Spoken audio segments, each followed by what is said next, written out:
The question of whether Creon was killed by Medea in Greek mythology is a contentious one. Creon, the king of Corinth, is a character who is often overshadowed by the more prominent figures such as Medea and Jason. However, his fate at the hands of Medea has been a subject of debate among scholars and enthusiasts of Greek mythology. Creon is first introduced in the myth as the king of Corinth, a man who showed hospitality towards the couple of Jason and Medea. He welcomed them into his home and later expressed consent for Jason to marry his daughter, Glauce. This act of hospitality and generosity towards the couple would ultimately lead to his tragic demise.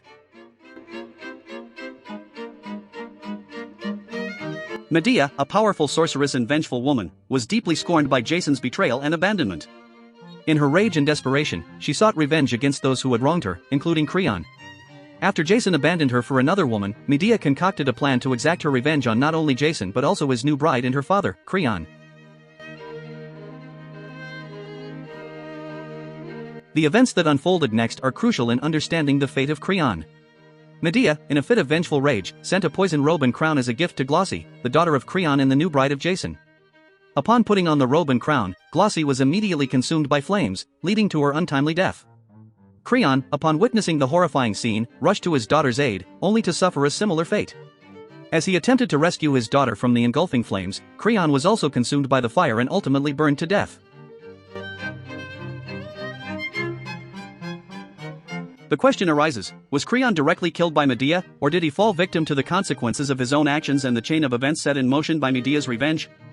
Some argue that Creon's death was a direct result of Medea's calculated plan, as she intended for him to suffer the loss of his daughter and ultimately perish in the same manner. One could argue that Creon's death was a result of his own actions and decisions. His consent for Jason to marry his daughter, as well as his role in the events leading up to Medea's revenge, could be seen as contributing factors to his tragic fate. It could be argued that had Creon not welcomed Jason and Medea into his home, or had he not consented to the marriage, the chain of events that led to his demise may have been avoided. On the other hand, one could argue that Medea's cunning and vengeful nature played a significant role in Creon's death. Her deliberate choice to send a poison gift to Glauce, knowing full well the consequences it would bring, could be seen as a direct action leading to the deaths of both Glauce and Creon. Ultimately, the fate of Creon in the myth of Medea is a complex and multifaceted issue. His death can be interpreted as a result of a combination of factors, including his own actions and decisions, as well as the calculated vengeance of Medea.